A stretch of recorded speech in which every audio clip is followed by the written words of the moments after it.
Olá, eu sou a professora Priscila Guez e nessa videoaula nós vamos resolver exercícios que envolvem a multiplicação de complexos na forma trigonométrica e a sua representação geométrica. Então, para começar, nós queremos interpretar geometricamente as multiplicações Z1 vezes Z2 e Z2 vezes Z3, tais que o Z1 ele é 2 vezes o cosseno de zero mais I seno zero. O Z2 é o cosseno de π sobre 4 mais I seno de π sobre 4. E o Z3, ele é o cosseno de π sobre 2 mais I seno de π sobre 2. Então, na última videoaula, nós vimos como obter esse produto. Bem, para determinar quem é o módulo de Z1 vezes Z2, nós vamos fazer o produto dos módulos de Z1 e Z2. Então, 2 vezes 1, 2. E para determinar o argumento de Z1 vezes Z2, nós vamos somar os argumentos de Z1 e Z2. Então, aqui, 0 mais π sobre 4, π sobre 4. Então, Z1 vezes Z2 vai ser igual a 2 vezes o cosseno de π sobre 4 mais I vezes o seno de π sobre 4. Agora, eu preciso obter o Z2 vezes o Z3. Então, o produto dos módulos, 1 vezes 1 é 1. Vou somar os argumentos, então eu vou ter π sobre 4 mais π sobre 2. Eu terei o cosseno de 3π sobre 4 mais I vezes o seno de 3π sobre 4. Então, falta agora interpretar geometricamente esses dois novos complexos, né? Então, aqui no plano de Argand-Gauss, nós já temos marcado o Z1, 2 vezes o cosseno de zero mais I seno zero, ele tem módulo 2 e argumento 0, por isso ele está sobre o eixo real.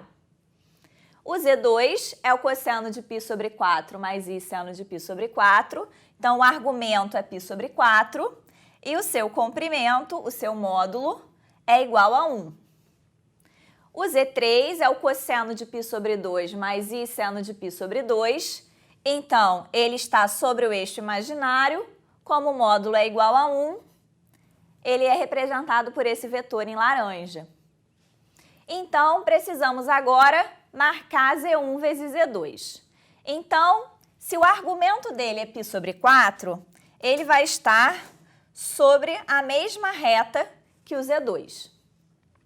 Como o comprimento dele é igual a 2, nós podemos usar aqui o barbante para determinar que nesse pontinho aqui é a imagem do Z1 vezes Z2, então nós teremos esse vetor aqui, em vermelho. Ele representa o produto Z1 vezes Z2. Vamos marcar também o Z2 vezes Z3, que é o cosseno de 3π sobre 4 mais I seno de 3π sobre 4. Então, como ele é 90 graus mais 45 graus, π sobre 2 mais π sobre 4 radianos, eu vou usar aqui o transferidor, 45. Então, eu sei que o vetor tem que estar sobre essa reta aqui, que eu vou tracejar.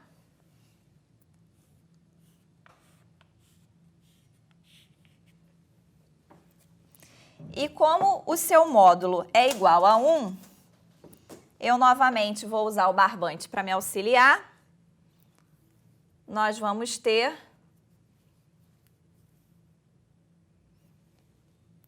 esse pontinho que eu vou marcar aqui como a sua imagem. Então, significa que esse vetor aqui em amarelo representa o Z2 vezes Z3. Agora, vamos observar um fato bem interessante.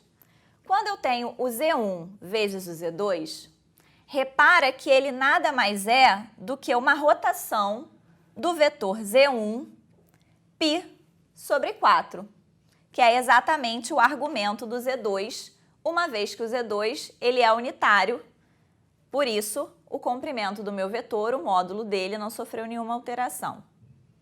Se eu olhar para o Z2 vezes o Z3, repara que eu peguei o Z2 e fiz uma rotação de 90 graus.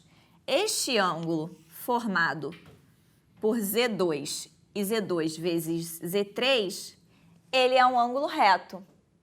Então, como Z3 é a unidade imaginária, I, multiplicar um número complexo por I equivale, no plano de Argand-Gauss, a rotacionar o vetor em 90 graus no sentido anti-horário.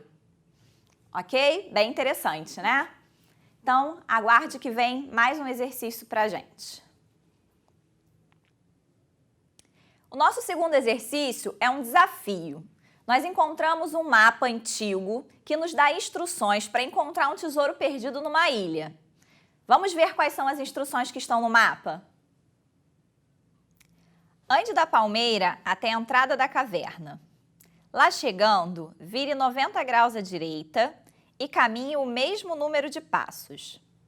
No fim desse trajeto, coloque uma marca e retorne à palmeira. Agora, caminhe em direção à pedra. Lá chegando, vire 90 graus à esquerda e caminhe o mesmo número de passos que foram dados da palmeira à pedra. Coloque uma marca no fim desse trajeto. O tesouro está no ponto médio dessas marcas. Só que quando nós chegamos à ilha, nós encontramos um problema. A palmeira, ela não existe mais. E como a gente vai fazer então para encontrar esse tesouro? Será que isso é possível? Eu quero que você pause o vídeo e tente resolver esse problema agora. E aí, você conseguiu resolver o desafio? Vamos ver então como é que a gente pode solucionar esse problema. Bem, no nosso diagrama aqui, eu tenho esse ponto como a caverna, esse ponto representa a pedra e a palmeira nesse ponto aqui. Bem, repara, a distância da palmeira até a caverna é a mesma da caverna até a primeira marca. E elas são perpendiculares. A distância da palmeira até a pedra é a mesma distância da pedra até a segunda marca e elas também são perpendiculares. Bem, o ponto médio das duas marcas é onde se encontra o tesouro.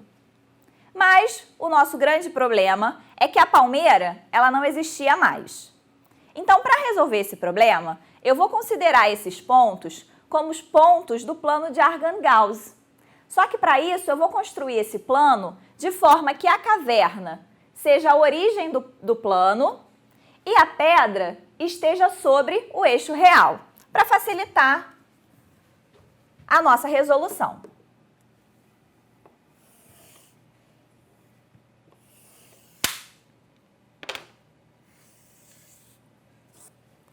Então, vou construir aqui os eixos.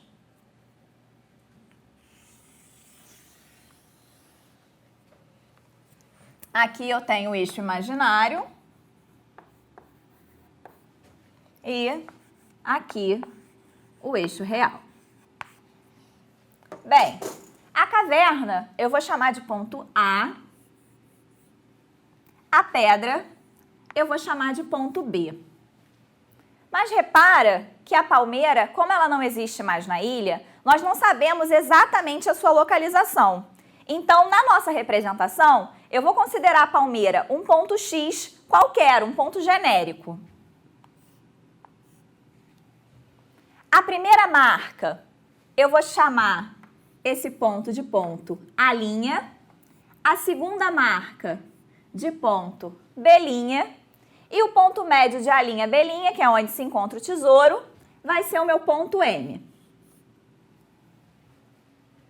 Então, repara que agora eu enxergo esses pontos como números complexos. Eu estou usando o plano de Argand-Gauss para isso. Então, vamos de novo. Eu sei que o ponto A', ele foi determinado fazendo uma rotação do AX 90 graus no sentido anti-horário. Nós já vimos num vídeo passado que uma rotação de 90 graus no sentido horário equivale a eu multiplicar um número complexo pela unidade imaginária I. Então, nós podemos dizer que A' vai ser igual a AX vezes I. Então, A' menos A vai ser igual a X menos A vezes I. A' menos A vai ser igual a X vezes I menos A vezes I, aplicando a distributividade. Mas A é um número complexo zero. Então, a gente pode afirmar que o A' vai ser igual a X vezes I. Eu vou guardar essa expressão aqui. Vamos agora olhar para o B'. Repare que ele é uma rotação de 90 graus do BX, só que agora no sentido horário.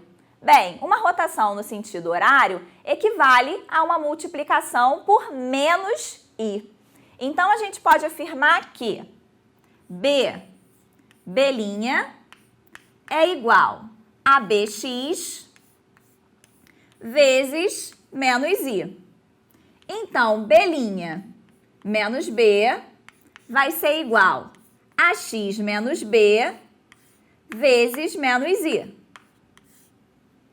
B' menos B vai ser igual a menos X vezes I mais B vezes I, aplicando a propriedade distributiva. Vou somar B aos dois membros. Chego que B' vai ser igual a menos XI mais BI mais B. Eu quero determinar as coordenadas do ponto M, ponto médio do segmento A'B'.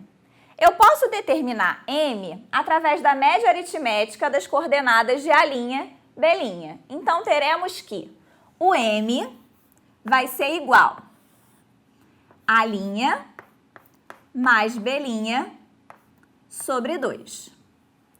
Bem, nós vimos que A' é o X vezes I. Então, nós teremos X vezes I. O B' é o menos XI mais BI mais B.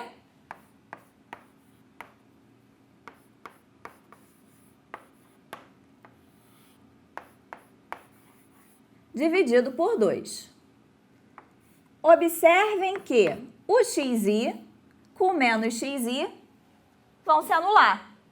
Então, eu determino que o M, colocando B em evidência, vai ser B vezes I mais 1 sobre 2.